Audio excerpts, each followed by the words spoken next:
Regardez. Ce moment qu'on regardera encore dans 50 ans. Un roi d'Angleterre est oint avec cette huile. Donc il a été oint sur la tête, sur le cœur et sur les mains. Sur la paume des deux mains.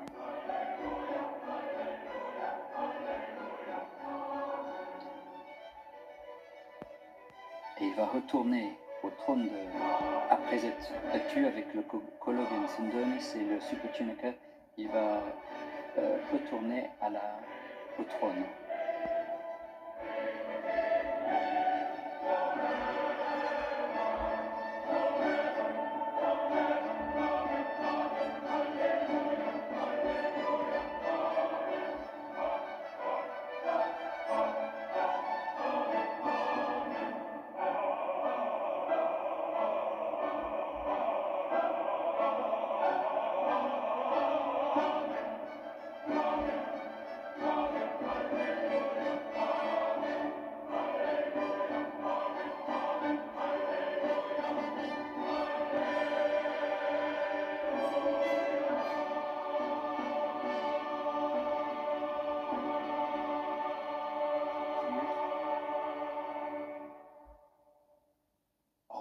Changement de vêtements pour le roi Charles. Ce n'est pas le premier, ce ne sera pas le dernier.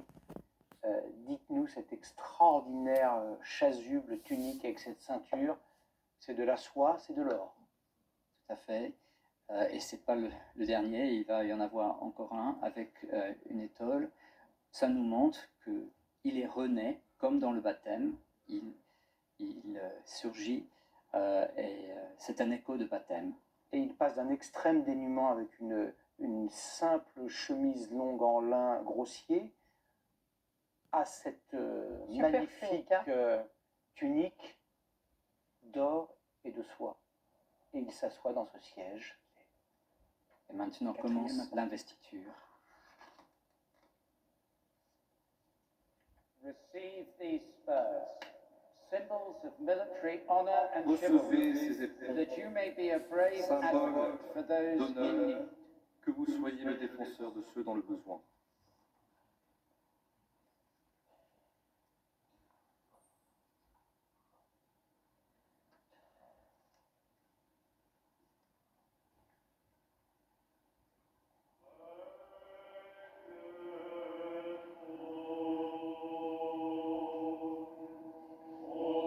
Des éperons qui bien sûr étaient en or massif et qui n'ont jamais servi à autre chose qu'à des cérémonies bien sûr. Ah, voilà la chorale byzantine qui chante maintenant le psaume 72 en grec. La chorale byzantine était invitée à rappeler au roi ses origines grecques et orthodoxes et le dévouement de son père, le duc d'Édimbourg, au service de la reine Elisabeth II. On va maintenant présenter les épées, différentes épées, au roi, le symbole de son pouvoir pour servir le bien et combattre le mal, symbole de justice également. Effectivement, 5 épées utilisées, mais c'est le seul qui est présenté et il va le porter brièvement. Et c'est offert sur l'autel. Puis, À travers Jésus-Christ notre Seigneur. Amen.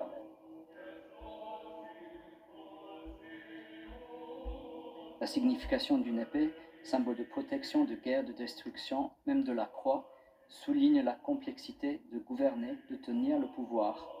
La prière demande à Dieu que le roi ne portera pas l'épée en vain, mais en se souvenant qu'il est ministre de Dieu.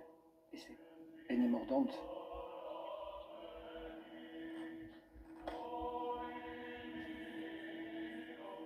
receive this kingly sword. Avec cette épée, recevez cette épée, qu'elle soit un symbole non pas de jugement mais de justice, pas de pouvoir mais de miséricorde. Maintenant.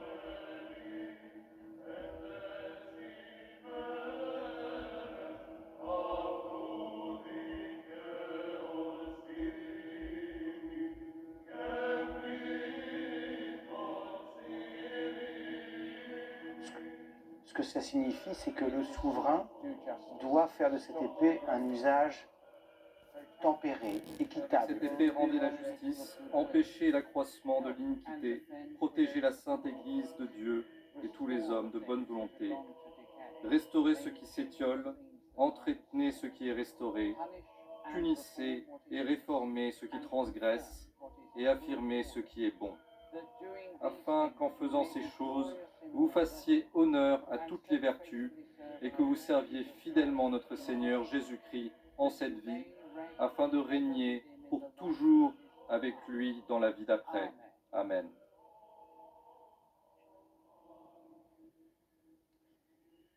Alors cette épée, le roi va symboliquement la racheter.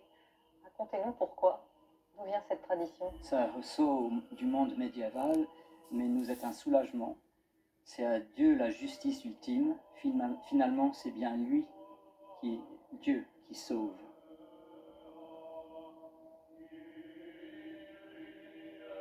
Et c'est la première fois qu'une femme présentait l'épée, non? Oui, justement. Une épée sertie de pierres précieuses. Elle aussi, elle coûte très très cher, hein, Vincent. Oui, c'est une épée qui date du règne de Charles II, 1660. Et surtout, c'est la première fois qu'une femme présentait l'épée. Penny Mordaunt, qui est le leader de la Chambre des communes, qui a rempli ce rôle. C'est vraiment une nouveauté aussi, ça. Maintenant, elle paye. Voilà, elle paye, elle rachète pour le roi cette épée. Et puis elle va le porter, normalement dégainé, devant le roi, là où il va, dans toute la cérémonie. Et encore une fois, on ne demande à personne participant à cette cérémonie, on ne pose à personne la question qui est « Croyez-vous ? Croyez-vous en la monarchie ? Croyez-vous en une forme de Dieu quel qu'il soit ?» C'est un présupposé, mais on ne va jamais dans la question intime et personnelle. C'est ça qui était très intéressant.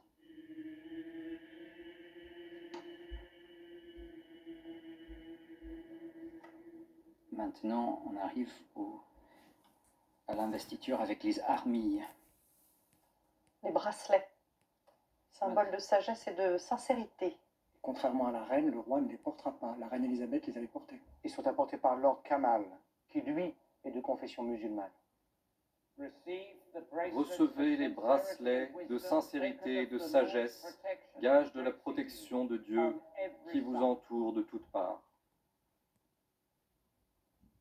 Charles II, effectivement. Plutôt que celle de sa mère. Ah oui, celle de la reine avait été faite pour elle, je crois, spécialement. Je reconnais. Ouais. Alors on voit maintenant arriver la robe et l'étole royale. Et vous le prince voyez de Galles. également le prince de Galles, William, qui va aider son père à revêtir cette robe et cette étole. Et vous nous expliquerez ce qu'est cette super tunica. Alors, il s'est déjà mis, et maintenant c'est l'étole, qui est un ornement tout à fait sacerdotal. Et c'est nouveau, ça, non, l'étole? C'est une nouveauté, je crois, l'étole. Non, Non, depuis toujours. Il y a quelques rois qui n'ont pas porté, mais ça fait partie des vêtements de la regalia. Et maintenant le chlamys, le pallium, qui est comme une chape épiscopale, avec beaucoup de symboles de l'Angleterre. Je pense que ça date de 1820. c'est Georges IV, je crois. C'est 1820 quelque chose. C'est juste avant... c'est au début du 19e. Je crois que c'est le roi Georges IV. Et tous ces ornements sont visibles du public. On peut les voir à la Tour de Londres en temps normal. Les trésors de la monarchie, on peut les visiter, on peut les voir très facilement. Comme l'orfèvrerie qui est disposée sur les autels qu'on voit derrière. Donc il repasse. Et il y a pas de musique, pas de chœur, silence absolu, un rituel dans lequel chaque seconde, chaque mot, chaque repli de vêtements compte. Il va être offert, le roi maintenant, l'orbe. Recevez cette robe. Que le Seigneur vous revête de la robe, de la justice et des vêtements du salut.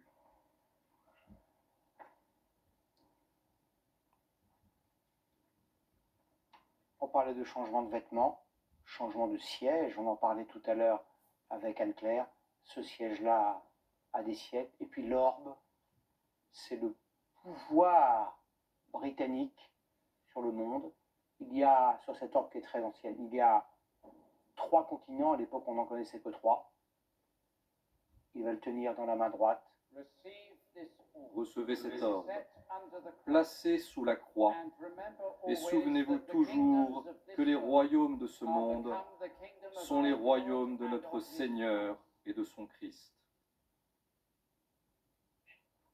On va maintenant lui présenter l'anneau qui est le signe de son engagement, de son mariage avec Dieu, l'anneau qui rappelle l'anneau des évêques. Tout à fait, ça nous fait penser au mariage et au ministère des évêques qui portent aussi un anneau béni, symbole fort de leur office et leur alliance avec leur diocèse. Recevez cet anneau, symbole de la dignité royale et signe de l'alliance conclue en ce jour entre Dieu et le roi, et entre le roi et le peuple. Et contrairement à sa mère, il ne le porte pas. Non, il ne porte pas. C'est porté par Lord Patel, qui est hindou et aussi membre du... Maintenant, le gant va lui être remis. Le gant lui est remis par Lord Singh, qui lui est un Sikh né dans ce qui fut à l'époque, avant 1947, l'Empire britannique.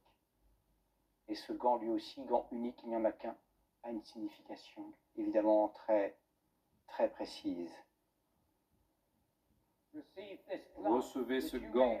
Puissiez-vous exercer l'autorité avec douceur et grâce, ne vous fiant pas à votre propre pouvoir, mais à la miséricorde de Dieu.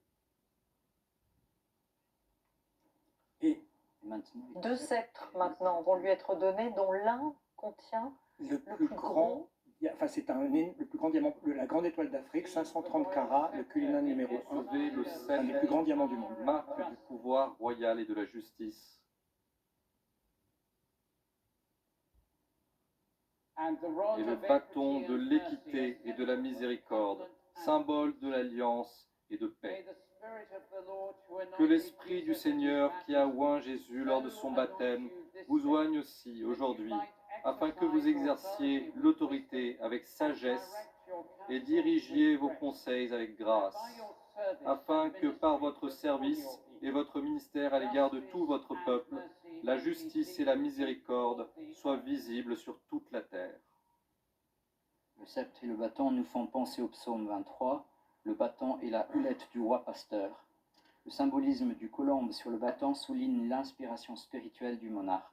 Le sceptre est symbole par excellence du pouvoir royal et remonte aux insignes royaux de Pharaon d'Égypte. Enfin, Roi des rois et Seigneur des seigneurs, bénis, nous t'en implorons cette couronne, et sanctifie ainsi ton serviteur Charles, sur la tête duquel tu la poses aujourd'hui, en signe de majesté royale, afin qu'il soit couronné de ta bienveillance et qu'il soit comblé d'une grâce abondante et de toutes les vertus princières. Par Jésus-Christ notre Seigneur, avec toi, il règne en maître sur toutes choses, un seul Dieu dans le monde entier. Par Jésus-Christ notre Seigneur. Amen.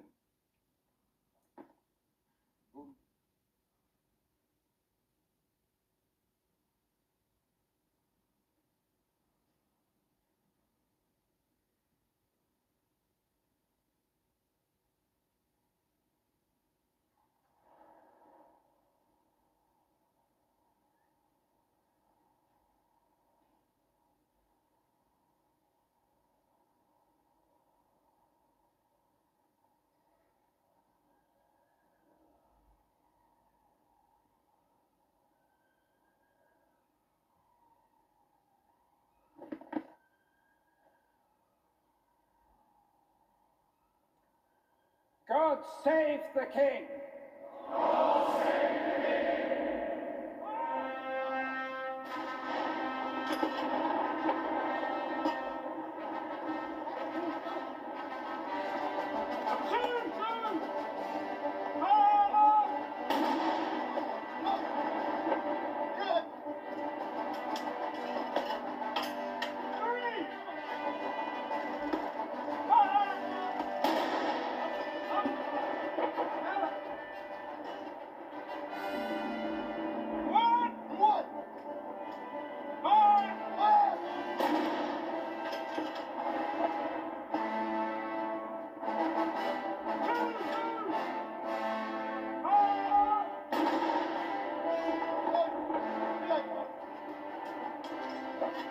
ces coups de canon qui sont tirés, 21 coups de canon, le son des quatre coins du Commonwealth, Tour de Londres, Gibraltar, Canberra, et effectivement depuis les bateaux de la Royal Navy. Et les cloches de Westminster vont également retentir pendant 2 minutes. Voilà, le roi Charles III est couronné, moment extrêmement solennel. Deuxième moment fort de cette matinée après l'onction, qui était un moment sacré. Ce moment-là est peut-être plus politique, Père Guilford. Moi, je trouve quand même religieux. C'est le moment visible de ce qui s'est passé spirituellement. Et aussi, la couronne de Saint-Édouard nous rappelle le Saint-Édouard qui est juste en dessous de où est le caméraman. Qui est enterré oui, juste à côté. Sous ce théâtre, oui. Saint-Édouard, c'est évidemment Édouard le Confesseur. Et c'est très religieux aussi parce que vous avez vu, il y a le cardinal archevêque, il y a l'archevêque catholique, il y a l'archevêque orthodoxe. C'est quand même la première fois que toutes les foi sont représentées autour du trône pour le couronnement. Donc c'est un...